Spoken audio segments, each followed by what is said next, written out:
अलाउद्दीन खिलजी वाकई में क्रूर शासक था या फिर उसे जानबूझकर इस तरह पेश किया गया, जिसमें कुछ लोगों का मत यह भी है कि सभी राजा हिंसा करते थे। तो अलाउद्दीन खिलजी की हिंसा में क्या गलत है?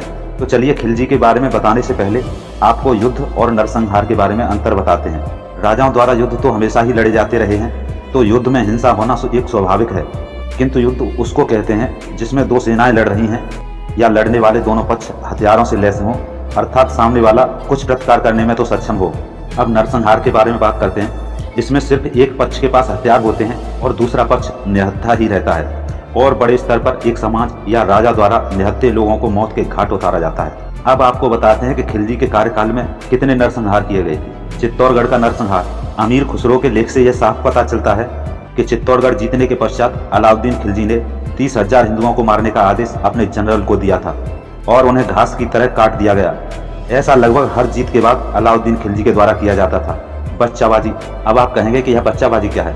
यह शब्द अफगानिस्तान से आया है। इसमें विदेशी आक्रांत बच्चों को गुलाम बाजार से खरीद कर लाया जाता था और उसे स्त्रियों की तरह सजाकर उसका शोषण होता था। यह शोषण किस स्तर का था यह हम शब्दों में तो नहीं बता सकते, वैसे तो आप समझ ही रहे होंगे। अलाउद्दीन खिलजी ने इसी के तहत मलिक काफूर को खरीदा था, जो क्या था उसका आप सब जानते ही होंगे, नहीं तो आप गूगल भी कर लीजिए। अब आप सोचेंगे कि आखिर अलाउद्दीन खिलजी इतना हिंसक क्यों था? उसके समय में गुलामों का बाजार खूब फल फूल रहा था। यह कुछ ऐसा था कि जैसे कि आजकल आप बाजार में फ्रिज या कूलर खरीदने जाते हैं, ऐसे में महिलाओं व बच्चों की बाजार में आपूर्ति बनी रहे। इसके लिए यह लोग युद्ध के बाद बड़े स्तर पर निहत्थे नागरिकों में पुरुषों का नरसंहार करते थे। हाँ, भारतीय राजा भी युद्ध लड़ते थे, लेकिन उसमें भी हिंसा होती थी, किंतु कभी भी किसी भारतीय राजा ने नरसंहार नहीं किया।